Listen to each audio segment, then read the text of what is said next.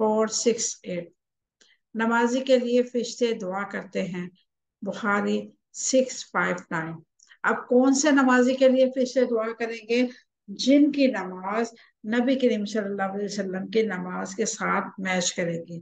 جیسے ہم نے حدیث مبارکہ پڑھی، صلو کما رأیتمونی اصلی، نماز تم ویسے ہی پڑھو، ایسے ہی ادا کرو جیسے مجھے ادا کرتے ہوئے دیکھ رہے ہو۔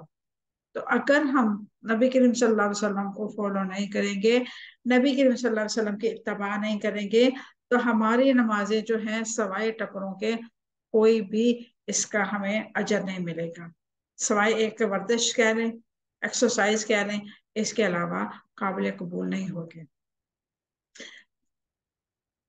گناہوں کی آگ نماز کے ذریعے بجھتی ہے، صحیح ترغیب حدیث نمبر 208۔ نماز کی پابندی کرنے والا شہداء کے ساتھ ہوگا، صحیح ترغیب حدیث نمبر 210۔ کیا انسان وہ وقت یاد ہے جب وہ قابل ذکر چیز نہ تھا؟ اب وہ زندہ ہے، سنتا ہے، دیکھنے والا، بولنے والا، سمجھنے والا کوئی ہے جس نے اس کو خاص مقصد کے لیے زندگی عطا کی۔ پیدا کرنے والے اور پیدا ہونے والے کے درمیان جو تعلق ہے، جس کو قائم کرنے کے لیے، اس کا اظہار کرنے کے لیے یہ زندگی عطا کی گئی، وہ خالق ہے تو انسان مخلوق، وہ رازق ہے تو انسان مرزوق، یعنی کہ رزق پانے والا۔ مالک اور مملوک کے درمیان کیسا رشتہ ہے؟ وہ آقا حکم دینے والا مالک ہے اور انسان حکم کا پابند۔ یہی اس رشتے کی حقیقت ہے۔ اس پیدا کرنے والے کے احسانات اتنے ہیں کہ شمار نہیں کر سکتے۔ کہاں مٹی کا ذرہ اور کہاں جیتا جاگتا، سوچتا سمجھتا فیصلے کرتا ہوا وجود۔ اس کے ذرے ذرے کو زندگی عطا کی۔ اس رحمان الرحیم نے سب سے عمدہ زندگی عطا کی۔ زندہ تو حشرات، نباتات، حیوانات، پرندے، مچھلیاں، جنات بھی ہیں۔ اس نے انسان بنانے کا فیصلہ کیا، کیسے شکر ادا کریں، کیسے ملاقات کریں۔ ایک رشتہ اور ایک تعلق تو ہے، لیکن رابطہ کیسے کریں؟ اللہ رب العزت نے فرمایا وَأَقِیمُوا الصَّلَاةَ لِلذِّکْرِ، اور میری یاد کے لیے نماز قائم کرو۔ اللہ تعالیٰ کے ساتھ ہم کس طرح کال لگا سکتے ہیں، ہماری اللہ تعالیٰ کے ساتھ کس طرح کال ڈسکنیکٹ ہوگی، کس طرح کنیکٹ ہوگی، یہ ہمیں پتہ چلے گا اس نماز کورس میں انشاءاللہ تعالیٰ۔ اللہ رب العزت کیا فرماتا ہے؟ وَأَقِیمُوا الصَّلَاةَ لِلذِّکْرِ، توحہ آیت نمبر 14۔ میری یاد کے لیے نماز قائم کرو۔ مسند احمد میں ہے کہ نمازی اپنے رب سے سرگوشی کرتا ہے۔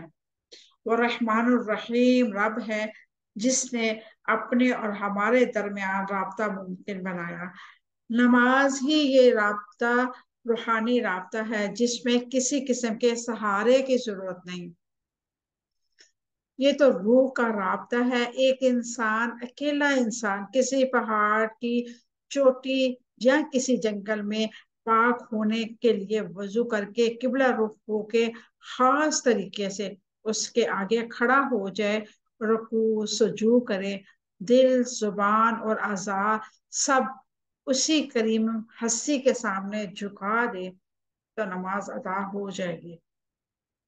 نماز میں انسان اپنے خالق سے گفتگو کرتا ہے، اس کی عظمت کا اعتراف کرتا ہے، اس سے مناجات کرتا ہے، اپنے سچے جذبے کا اظہار کرتا ہے۔ نماز کے اوقات ملاقات کے اوقات ہیں، انسان ان کا انتظار کرتا ہے، شوق سے، لگن سے، حرص سے، لذت اور اس کے قرب میں وقت گزارنے کی تمنا کی امید باندھے ہوئے۔ ہر اذان خوشی کا پیغام لے کے آتی ہے۔ سبھی لوگ اس تعلق کو قائم کرنے والوں کے لیے اذان کے بعد دعا کرتے ہیں، اے اللہ اس دعوت کامل اور اس کے نتیجے میں کھڑی ہونے والی نماز کے رب محمد صلی اللہ علیہ وسلم کو مقام وسیلہ اور فضیلہ عطا فرما، اور انہیں اس مقام محمود پر فائز کر دے جس کا تو نے ان سے وعدہ کیا ہے۔ اس کے بعد ایمان رکھنے والے جب نماز کے آداب شرائط کو ملحوظ رکھتے ہیں، نماز ادا کرتے ہیں، اس ملاقات سے روحانی سکون اور مسرت محسوس ہوتی ہے۔ نماز کی حالت میں اپنے رب سے گفتگو کرتا ہے، اس کی حمد بیان کرتا ہے، رکوع میں عاجزی سے خود کو جھکا کر دلی جذبوں کا اظہار کرتا ہے، اور سجدے میں زمین پر گھٹنے ٹیک کر ہاتھ، ناک اور پیشانی اللہ کے آگے رکھ کے محبت، انس اور شوق اور آزانہ اظہار کرتا ہے۔ اللہ تعالیٰ اپنے بندوں کا ہاتھ باندھا رکوع میں جھکنا، ماتھا ٹیکنا بہت پسند ہے۔ انسانوں کے اعمال میں اللہ تعالیٰ نے سب سے زیادہ محبوب عمل نماز ہے۔ سیدنا عبداللہ بن مسعود رضی اللہ تعالیٰ عنہ نے رسول اللہ صلی اللہ علیہ وسلم سے پوچھا، سب سے افضل عمل کون سا ہے؟ آپ صلی اللہ علیہ وسلم نے فرمایا، نماز اپنے وقت پہ ادا کرنا۔ مسلم 252۔ نماز رب کی رحمتوں کی بارش ہے، جس پر بھی برس جائے۔ پاک دل اور پاک عقلیں اللہ تعالیٰ کی محبت، انس اور ملاقات کے شوق سے بڑھ کر کہیں مٹھاس محسوس کرتی ہیں۔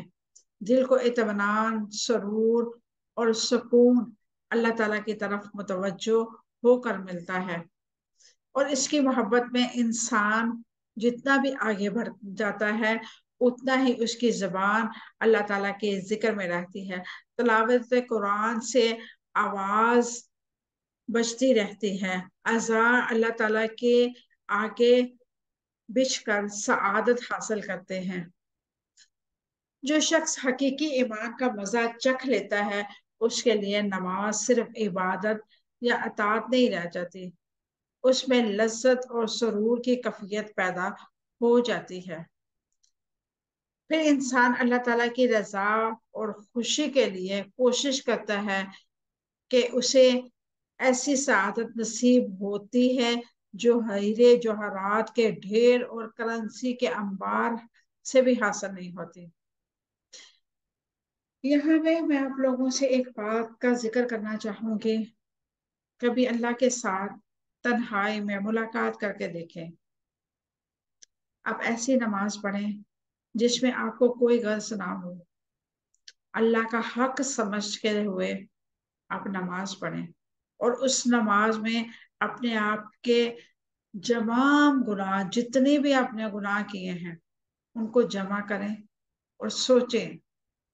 نماز پڑھنے سے پہلے اپنے آپ کو گناہوں کے ارد گرد محسوس کریں کہ میں نے کون کون سا گناہ کیا تھا، اور وہ کیفیت جب آپ پہ طاری ہو جائے تو اس وقت آپ اللہ اکبر کہیں، اور پھر اسی ندامت میں اپنے رب سے ہم کلام ہو، اور جب آپ سلام پھیریں گے آپ کو ایسے لگے گا کہ دنیا جہاں کی خوشیاں آپ کے دامن میں آ گئی، کیونکہ نبی کریم صلی اللہ علیہ وسلم کی حدیث مبارکہ، نبی کریم صلی اللہ علیہ وسلم کی زبان مبارکہ سے نکلے ہوئے الفاظ کبھی غلط ہو ہی نہیں سکتے۔